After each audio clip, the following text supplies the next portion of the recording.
નમસ્કાર મિત્રો, સ્કૂલની અંદર આપણે તરંગ પ્રકાશ શાસ્ત્ર પ્રકરણ ચાલુ કર્યું હતું. ત્યાર પછી છેલ્લો એક મુદ્દો અને એના ઉદાહરણો અને સ્વાધ્યાયના એક્ઝામ્પલ પણ બાકી છે. હવે પરિસ્થિતિ પ્રમાણે આપણે એને ઓનલાઈન પૂરું કરવાનું છે. તરંગ પ્રકાશ શાસ્ત્રનો આજે પહેલો જે વિડીયો આપણને મળે એમાં વિવર્તન મુદ્દો ને આપણે સમજીશું અને પછી ઉદાહરણ અને સ્વાધ્યાયના દાખલા.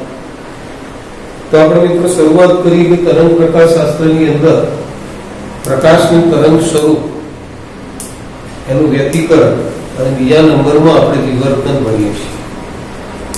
વિવર્તન એટલે શું? તો કોઈ પણ અપારદર્શક ની ધાર પાસેથી પ્રકાશના વાંકા વળવાની ઘટનાને વિવર્તન કહેવામાં આવે. આપણે જાણીએ છીએ કે પ્રકાશ સીધી રેખામાં ગતિ કરે છે. પ્રકાશ જ્યારે સીધી રેખામાં ગતિ કરતો હોય, માર્ગમાં આપણે આવું કોઈ અડચણ મૂકીએ તો આ અડચણની ધાર પાસેથી પ્રકાશ વાંકો વળે છે.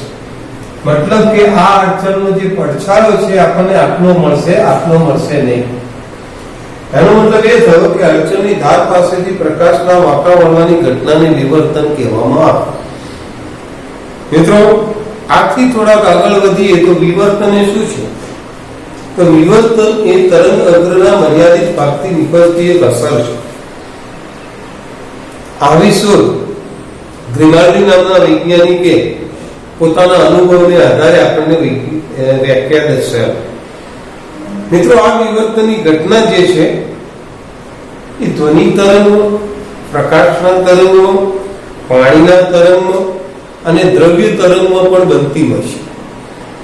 પણ દરેક તરંગોમાં આ ઘટના સરખા પ્રમાણમાં નથી હોતી. કોઈકમાં વધારે થાય, કોઈકમાં ઓછી થાય, કે કોઈકમાં એકદમ ઓછી થાય કે જે આપણે અનુભવી ના શકતા હોઈએ.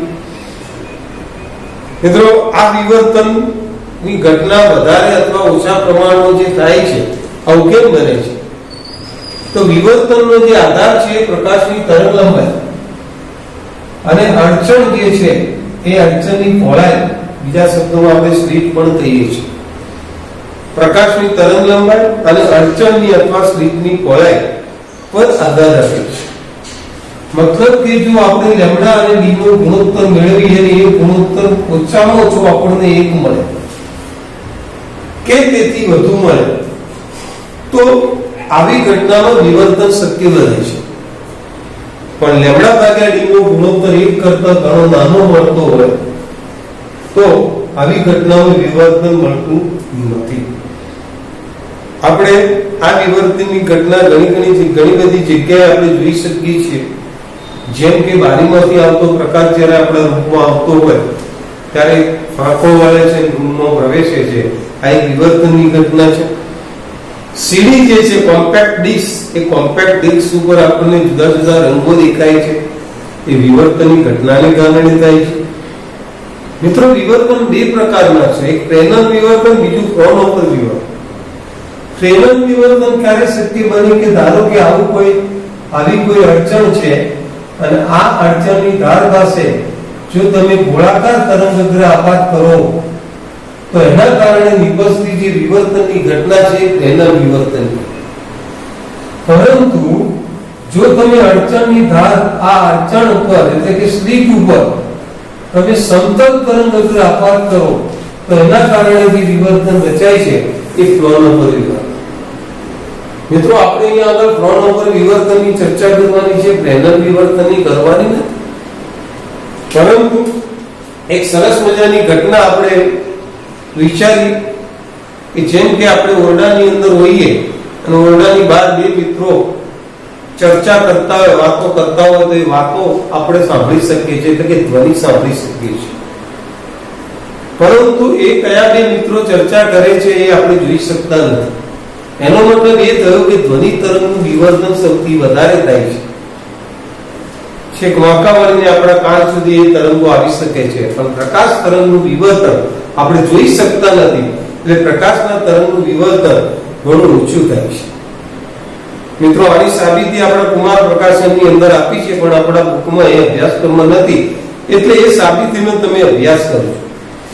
સાબિતીનો તમે જ્યારે જોશો ત્યારે પ્રકાશના તરંગનો λ/d નો જે ગુણોત્તર છે, λ/d નો ગુણોત્તર એ 6 × 10⁻⁷ મીટર જેટલો આવે છે.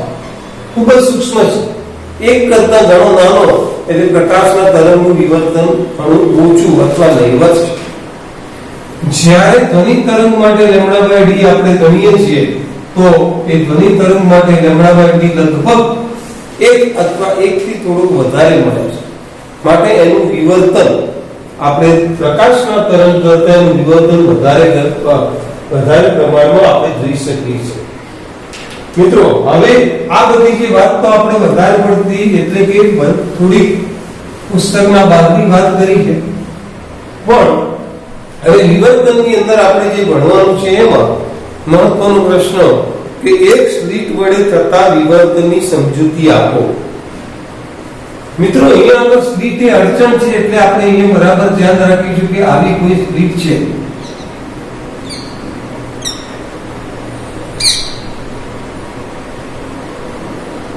આ સ્લિટ છે. આ સ્લિટ જે છે એ સ્લિટ જેને આપણે L અને N સ્લિટ કહીએ, બરાબર એનું જે મધ્ય બિંદુ છે તેને આપણે N કહીએ. આ એક સ્લિટ પર વડે થતા વિવર્તનની સમજૂતી આપણે લેવી છે. અહીંયા આગળ આપણે સમજીએ કે ધારો કે આ સ્લિટ ઉપર સમતલ તરંગઅગ્ર આપણે આવી રીતે આપાત કરીએ છીએ.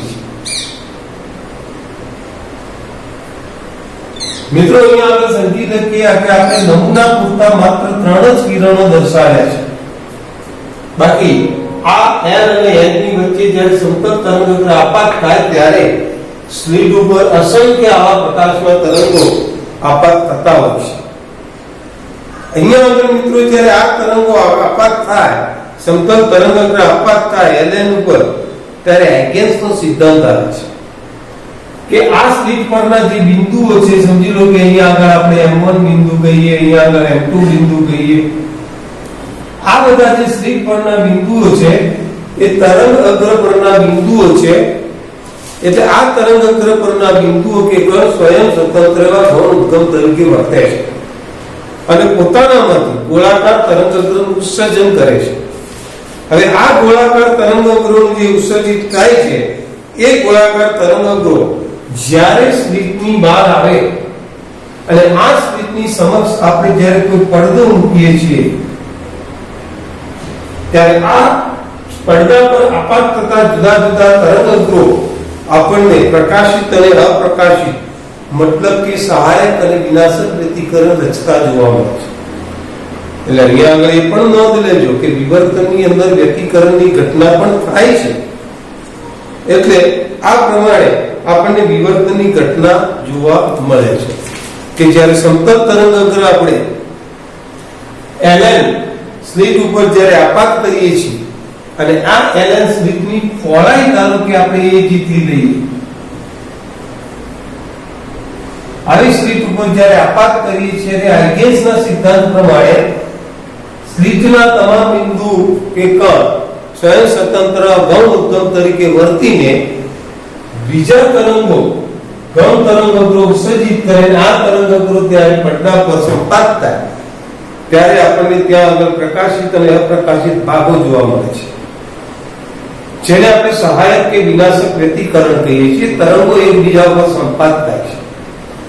હવે આ બધા તરંગો જ્યારે પડદા પર, આખા પડદા પર જ્યારે આ તરંગો સંપાત થતા હોય ત્યારે આપણને એની અંદર પ્રકાશિત અને અપ્રકાશિત ટપકા જોવા મળે છે. ઘણીવાર આપણને એવું જોવા મળે કે આ સ્લિટનું જે મધ્ય બિંદુ છે એ મધ્ય બિંદુ આગળ બરાબર પડદા પરનું કોઈ બિંદુ ધારો કે C છે, તો આ પડદા પરના C બિંદુ આગળ આપણને પ્રકાશિત રચના જોવા મળે છે. અને જ્યારે પડદા પરના C બિંદુ આગળ પ્રકાશિત રચના જોવા મળે ત્યારે એવી ઘટનાને આપણે મધ્યસ્થ અધિકતમ તરીકે ઓળખીએ છીએ. તો મિત્રો આ મધ્યસ્થ અધિકતમ છે એ મધ્યસ્થ અધિકતમ કેવી રીતે રચાય છે એની આપણે માહિતી કરી. પરીક્ષામાં પૂછાય કે એક સ્લિટ વડે રચાતા મધ્યસ્થ અધિકતમની સમજૂતી આપો. તો સૌપ્રથમ આપણે આવી એક આકૃતિ દોરીશું. આકૃતિમાં આપણે લખીશું કે ln સ્લિટ છે, આ સ્લિટની પહોળાઈ a જેટલી છે અને આ સ્લિટથી d અંતરે આપણે એક પડદો મૂક્યો છે. d અંતરે આપણે હવે એક પડદો મૂક્યો છે. તો અહીંયા આગળ આપણે d અંતરે આ પડદો મૂક્યો છે. પડદા પરનું એક બિંદુ C છે જે પડદાનું મધ્ય બિંદુ છે અને પડદા પરના C બિંદુ જે છે એ સ્લિટના લંબ દ્વિભાજક પરનું બિંદુ છે અને આ બિંદુ આગળ આપાત થતા પ્રકાશ જ્યારે આપાત થાય છે ત્યારે બંને તરંગો જ્યારે અહીંયા આગળ પસાર થતા હોય, બંને તરંગો જ્યારે પસાર થતા હોય ત્યારે આ પ્રકાશનું તરંગ આ એનો પ્રકાશ પ્રસરણની દિશાનો માર્ગ છે. પ્રકાશ પ્રસરણ આ તરફની દિશામાં થાય છે, પ્રકાશ પ્રસરણ આ તરફની દિશામાં થાય છે, તરંગ પણ એ દિશામાં પ્રસરણ પામે છે એટલે એક ખૂણો θ બરાબર 0 થાય છે. θ બરાબર 0 ખૂણો રચતા આવા જે તરંગો છે એ C બિંદુ આગળ એક જ સાથે સંપાત થાય છે. પણ બીજી બાબત મિત્રો હું જણાવી દઉં કે આ તરંગોને સંપાત કરવા માટે આપણે એક બહિર્ગોળ લેન્સ મૂકવો અને બહિર્ગોળ લેન્સના આધારે આ બધા કિરણો જ્યારે C બિંદુ આગળ એક જ બિંદુએ સંપાત જ્યાં θ બરાબર 0 હોય વળી બંને તરંગો વચ્ચેનો પથ તફાવત લેમ્ડા પણ શૂન્ય ત્યારે આપણને C બિંદુએ પ્રકાશિત રચના જોવા મળે જેને મધ્યસ્થ અધિકતમ કહેવાય. એનો મતલબ એ થાય કે મધ્યસ્થ અધિકતમની શરત શું? તો મધ્યસ્થ અધિકતમની શરત θ બરાબર 0, પ્રકાશનું તરંગ અને પ્રસરણની દિશા વચ્ચે ખૂણો θ 0 અને એનો પથ તફાવત લેમ્ડા શૂન્ય ત્યારે મધ્યસ્થ અધિકતમ જોવા મળે. બંને શૂન્ય છે. હવે મિત્રો આ જે પથ તફાવત લેમ્ડા છે એ પથ તફાવત લેમ્ડા માટેની શરત આપણે મેળવીશું. પણ એ પહેલા બીજું એ પણ જણાવી દઈએ કે અહીંયા કેટલાક તરંગો છે આ દિશામાં પણ વિવર્તન અનુભવતા હોય છે અને આ દિશામાં જ્યારે તરંગો વિવર્તન અનુભવે ત્યારે આવા તરંગો આ પડદા પર માર્ગમાં બહિર્ગોળ લેન્સ મૂકવામાં આવે તો પડદા પર કોઈ બિંદુએ સંપાત થાય છે જેને આપણે P1 કહીએ.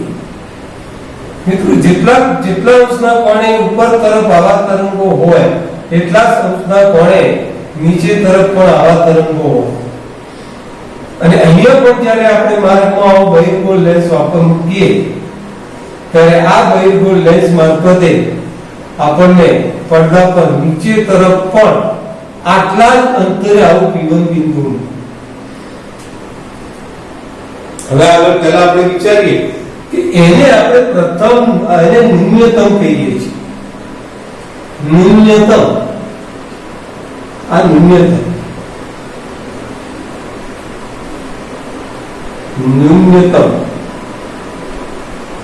મિત્રો આ જ રીતે ધારો કે પ્રકાશનું તરંગ કોઈ બીજા કોણે આપાત થતું ઉપર તરફ અને ઉપર તરફ ફરીથી તમને કંઈક P2 બિંદુ મળતું હોય જે પ્રકાશિત હોય.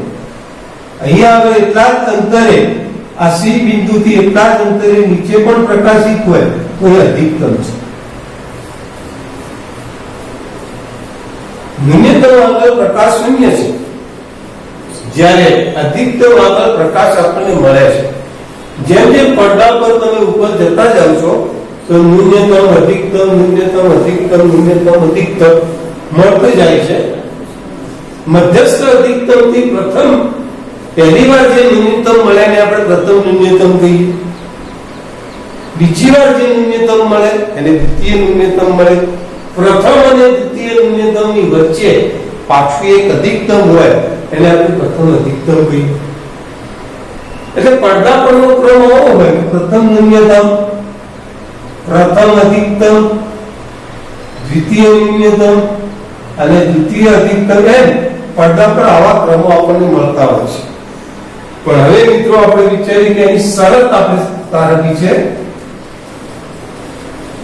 પદ તફાવત માટેની શરત. તો આ પદ તફાવત માટેની શરત આપણે અહીંયા ધ્યાન રાખીશું. પદ તફાવત માટેની શરત મેળવવા માટે આપણે અહીંયા આ આકૃતિને ફરીથી ધ્યાનમાં લઈશું. અને એ જે આકૃતિ છે એમાં ધારો કે કેટલાક પ્રકાશના તરંગો જે છે એ આ પ્રમાણે થીટા કોણે વિવર્તન પામતા આપણે દેખાડીએ.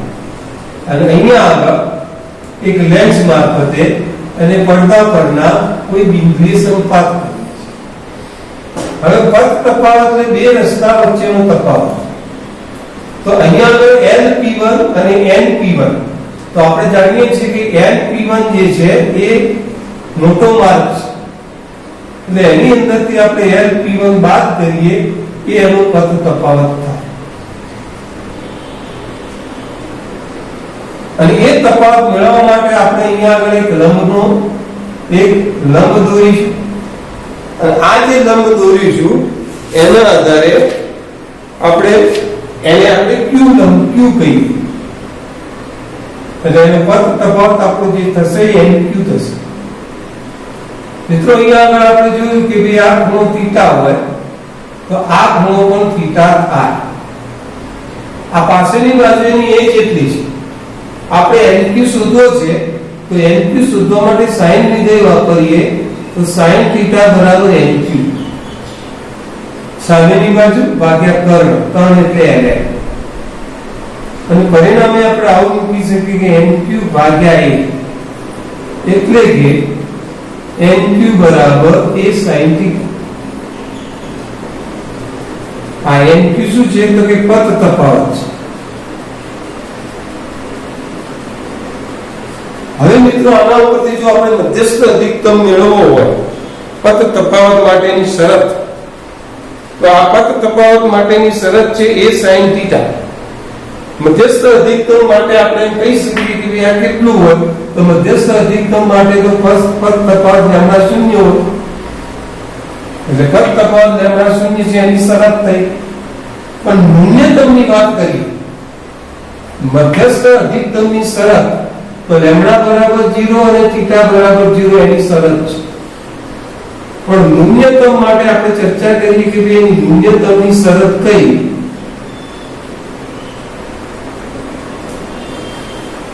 તો મિત્રો ન્યૂનતમ માટે આપણે તરંગને થીટા કોણે વિવર્તન પામતો બતાવ્યો છે. એની અંદર પણ આકૃતિમાં આપણે NQ જે લઈએ છીએ પદ તફાવત 0 નથી લેતા, પણ ધારો કે એનો પદ તફાવત લેમ્ડા જેટલો છે. આ જે બે તરંગો વચ્ચેનો પદ તફાવત જે છે એ લેમ્ડા જેટલો છે. તો અહીંયા આગળ એવું લખી શકાય કે ધારો કે પડદા પર P બિંદુએ આગળના વ્યક્તિકરણ માટે તે બિંદુ જે છે એ CM રેખા એટલે આ CM રેખા, આ જે મધ્યમાં જે છે એ CM રેખા, આ CM રેખા જે છે એ CM રેખા સાથે M અને PB રેખા થીટા કોણ રચે છે. અને થીટા કોણ રચે તો એના ઉપરથી કાટકોણ ત્રિકોણ આકૃતિમાં તમે જુઓ છો તો આ કાટકોણ ત્રિકોણમાં ln બરાબર a છે, NQ બરાબર લેમ્ડા છે. તો અહીંયા આગળ આપણે ln બરાબર a, NQ બરાબર લેમ્ડા જો આની અંદર મૂકવામાં આવે તો લેમ્ડા બરાબર a sin થીટા. મિત્રો લેમ્ડા બરાબર a sin થીટા જે મળ્યો એ પદ તફાવત મળ્યો કોનો? પ્રથમ ન્યૂનતમ માટેનો પદ તફાવત મળ્યો. જો આપણે બીજા ક્રમનું ન્યૂનતમ જોતું તો બીજા આ 1 લેમ્ડા તો બીજા ક્રમનું 2 લેમ્ડા બરાબર a sin. ત્રીજા ક્રમનું જોતું હોય તો 3 લેમ્ડા બરાબર a sin. પણ n માં ક્રમનો પદ તફાવત જોતો હોય n માં ક્રમ એટલે કે વ્યાપક શરત તો એની n લેમ્ડા બરાબર a sin. તો આ જે વાત થઈ ન્યૂનતમની વાત. મિત્રો આની અંદર ઘટના એવું બને કે અહીંયા જ્યારે આ પ્રકારનું કિરણ P બિંદુએ સંપાત થાય ત્યારે પ્રકાશિત છે LP1 કિરણ. જ્યારે LP1 એના ઉપર એક જ સાથે સંપાત થશે ત્યારે આ બંને પ્રકાશની તીવ્રતાઓ એકબીજા વડે નાબૂદ થાય છે અને નાબૂદ થવાને કારણે P બિંદુ આગળ આપણને ન્યૂનતમ જોવા મળે છે. તો અહીંયા આગળ સ્લિટને આપણે બે ભાગમાં વહેંચેલી છે. તો LM વિભાગમાંથી આવતું પ્રકાશનું તરંગની તીવ્રતા NM વિભાગમાં આવતા પ્રકાશના તરંગ વડે નાબૂદ થાય છે. ફરીથી સમજો કે ન્યૂનતમ કેમ કહેવામાં આવે. બે વિભાગમાં સ્લિટને આપણે વહેંચેલી છે. તો LM વિભાગમાંથી આવતું પ્રકાશના તરંગની તીવ્રતા NM વિભાગમાંથી આવતા પ્રકાશના તરંગની તીવ્રતા વડે નાબૂદ થાય છે અને માટે આપણને ત્યાં પ્રકાશિત શલાકા દેખાતી નથી. એટલા માટે આપણે તે ન્યૂનતમ રચાય છે એટલે વ્યાપક શરત n લેમ્બડા બરાબર a sin θ આવું આપણે મૂકી શકીએ. મિત્રો અહીંયા થીટા ખૂબ જ સૂક્ષ્મ છે અને થીટા ખૂબ જ સૂક્ષ્મ હોવાને કારણે n લેમ્બડા બરાબર a θ આવું લખી શકીએ. થીટા શું છે તો એની કોણીય પદ. તો અહીંયા આપણે થીટા બરાબર n લેમ્બડા અપોન a. તો પ્રથમ માટે થીટા બરાબર લેમ્બડા બાય a આવું આપણે વિચારી શકીએ. અને n માં ક્રમ માટે આ n માં ક્રમ માટે છે. તો આ ખૂણાની સાથે પણ આપણે એની કિંમત અહીંયા મેળવીશું. હવે બીજી ચર્ચા કરીએ અધિકતમ. મિત્રો અધિકતમ માટે આપણે યાદ રાખીશું કે ન્યૂનતમ માટે આકૃતિમાં સ્લિટને આપણે બે વિભાગમાં વિભાગેલી છે. એવી રીતે અધિકતમ માટે સ્લિટને આપણે ત્રણ વિભાગમાં વિભાગીએ છીએ. આ સ્લિટને આપણે ત્રણ વિભાગમાં વિભાગેલી છે અને અહીંયા આગળ આ પ્રમાણે ત્રીજો વિભાગ પડદા પર જઈ રહ્યો છે. મિત્રો ઘટના શું બનશે કે અહીંયા આગળથી પ્રથમ વિભાગમાંથી આવતી પ્રકાશનું તરંગ P1 બિંદુએ સંપાત ત્યારે બીજા વિભાગમાંથી આવતું પ્રકાશનું તરંગ પહેલા વિભાગના પ્રકાશના તરંગની તીવ્રતાને નાબૂદ કરે છે. પરંતુ અહીંયાથી હજી ત્રીજા વિભાગમાંથી આવતું એક તરંગ બાકી છે જે આ P બિંદુ આગળ સંપાત થાય એટલે એની તીવ્રતા નાબૂદ થતી નથી. માટે તે બિંદુ આગળ આપણને પ્રકાશની તીવ્રતા જોવા મળે છે. એટલા માટે આપણે એને અધિકતમ કહીએ છીએ. હવે મિત્રો એની સરળતા રહેવા માટે જેવી રીતે આપણે જોયું કે આપણે આને લેમ્બડા લીધો. હવે જ્યારે આને આપણે અહીંયા q મૂકીશું, અહીંયા n મૂકીશું તો આ જે તફાવત છે કેટલો થશે તો 3 લેમ્બડા બાય. એટલે આપણે ધ્યાન રાખવાનું કે અધિકતમ માટે પદ તફાવત 3 લેમ્બડા બાય 2 આપણે વિચારીએ છીએ. પદ તફાવત nq બરાબર a sin θ. અને આપણે ધારણા કરી કે ભાઈ આ સ્લિટમાંથી આવતા પ્રકાશના બે તરંગો વચ્ચેનો પદ તફાવત અહીંયા θ1 કોણ એવો છે કે જેથી એનો પદ તફાવત 3 લેમ્બડા બાય 2 છે. હવે આને આપણે θ1 લઈશું તો આ પદ તફાવત 3 લેમ્બડા બાય 2 છે. જે બે તરંગો વચ્ચેનો પદ તફાવત લેમ્બડા બાય 3 લેમ્બડા બાય 2 થાય જો સ્લિટને ત્રણ ભાગમાં વહેંચવામાં આવે તો થાય. તો ત્યાં આગળ આપણને અહીંયા આગળ પ્રથમ અધિકતમ જોવા મળે. પ્રથમ અધિકતમ જો આ ત્રણ ભાગમાં સ્લિટને વહેંચવાથી આવી ઘટના જોવા મળે છે. જો આપણે સ્લિટને 5 ભાગમાં વહેંચીએ, સ્લિટને જો 5 ભાગમાં વહેંચવામાં આવે તો એનો તફાવત કેટલો થશે 5 lambda by a sin θ. 5 lambda by 2. A sin theta is equal to 5 lambda A sin theta 1.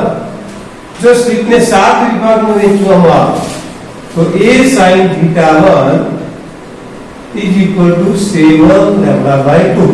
मतलब कि आ प्रथम अधिकतम મળે, आ द्वितीय अधिकतम મળે, आ तृतीय अधिकतम મળે. व्यापक रीते जो विचारिए तो आવું बने कि n plus 1/2 into lambda into A sin theta. આ n માં ક્રમના અધિકતમ માટેની શરત આપણને મળે.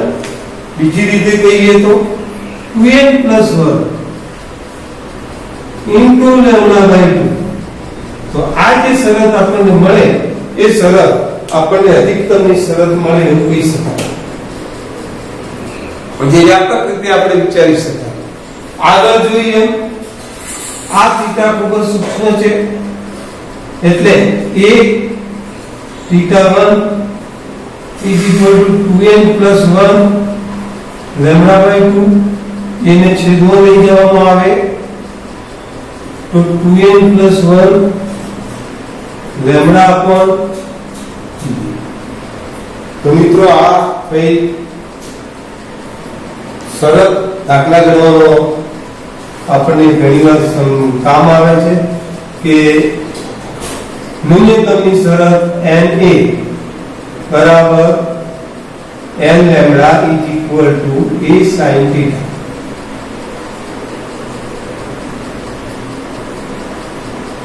અને આ શરત જે થઈ ન્યૂનતમ માટેની થઈ, अधिकतम माटेनी शरत n plus 1/2 into lambda बराबर A sin theta. आ शरत મિત્રો अधिकतम માટે મળે. હવે એક બીજી બાબત આપણે અહીંયા સમજી લઈએ. આ બે સૂત્રો આપણે ધ્યાનમાં રાખીશું કે જ્યારે અડચણની ધાર પાસે અહીંયાથી ધારો કે કોઈ એક પ્રકાશનું તરંગ આવે છે અને અહીંયા તરંગ પ્રસરણની દિશા છે. આ બાજુથી કોઈ તરંગ આ થીટા કોણે વિવર્તન પામે.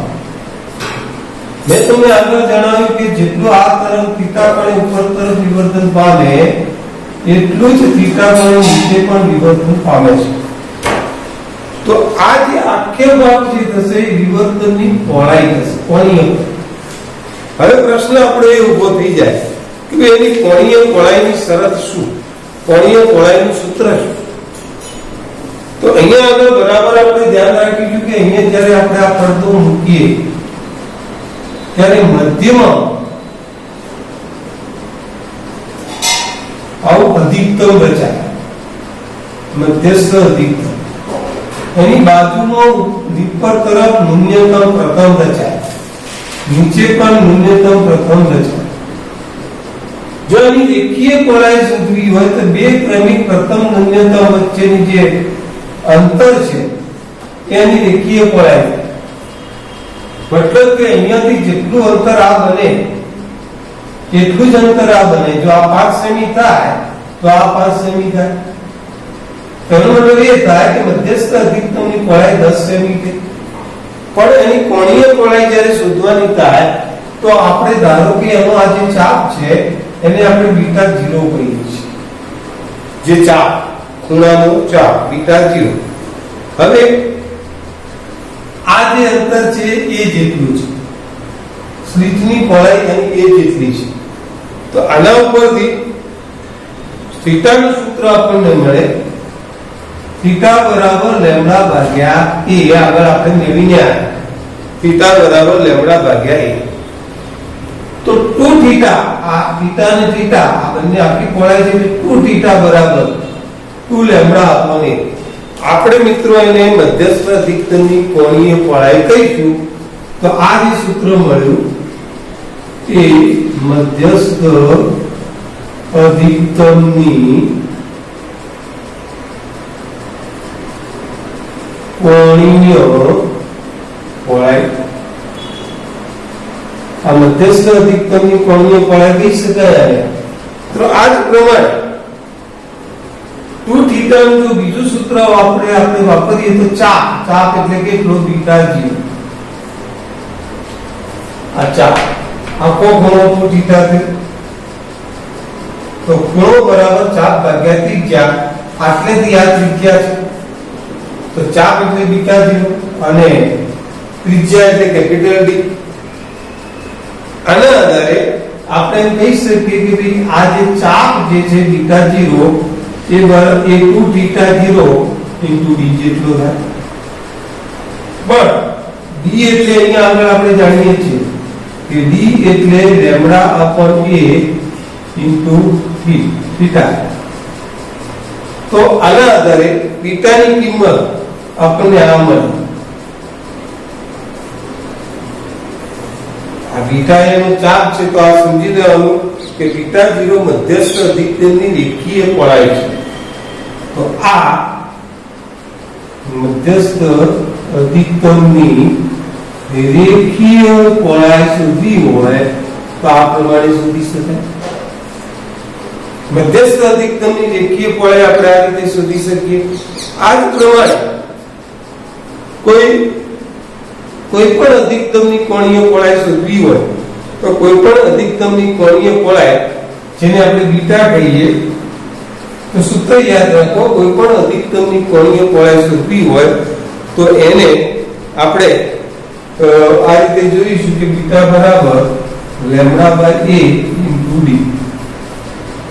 તો λ/a into d. તો અહીંયા આગળ આ પ્રમાણે આ કિંમત આપણે મૂકી શકીએ. તો આ સૂત્ર નંબર 2. હવે જો બીટા 0 ભાગ્યા બીટા